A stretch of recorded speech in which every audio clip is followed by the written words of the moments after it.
সম্মানিত মৎস্য খামারি ভাইয়ের, আশা করছি সকলেই ভালো আছেন। দেশ ও দেশের বাইরে থেকে যারা আজকে আমার এই ছোট্ট ভিডিওটি দেখতে পাচ্ছেন, আশা করছি সকলেই ভালো আছেন।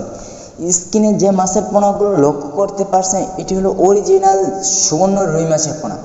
এই সুবর্ণ রুই মাছের পোনাটি নিয়ে আমরা ছোট্ট একটু আলোচনা করবো ভাইরা। এই মাছটি আমরা বাংলাদেশের যে কোনো জায়গাতে আমরা হোম ডেলিভারি দিয়ে থাকি ভাইরা। আপনারা চাইলে এই মাছটা আমাদের কাছ থেকে শুনে নিতে পারবেন, আমরা যত সময় পৌঁছে দিতে পারবো ভাইয়া। এই মাছটি নিলে আপনারা অতি তাড়াতাড়ি লাভবান হতে পারবেন। এই মাছটি নিলে আপনারা স্ক্রিনে দেওয়া নাম্বারে যোগাযোগ করুন এবং ভিডিওর টাইটেল বক্সের নাম্বারে যোগাযোগ করলে এই মাছটি নিতে পারবেন। এই মাছটি নিলে আপনারা অতি তাড়াতাড়ি লাভবান হতে পারবেন। এই মাছটি খেতেও খুব সুস্বাদু, এই মাছটি খুবই চাহিদা বাজারে। এই মাছটি 5 থেকে 6 মাসের ভিতরে 2-3টাই বাজারজাত করতে পারবেন ভাইরা। এই মাছটি আমাদের কাছ থেকে কম খরচে নিতে পারবেন। আজকে আমার ভিডিওটি এই পর্যন্ত। এরকম আরও নিত্য নতুন ভিডিও পেতে আমাদের চ্যানেলটি সাবস্ক্রাইব করে 5 টাকা বেল আইকনটি বাজিয়ে সকলেই ভালো থাকবেন।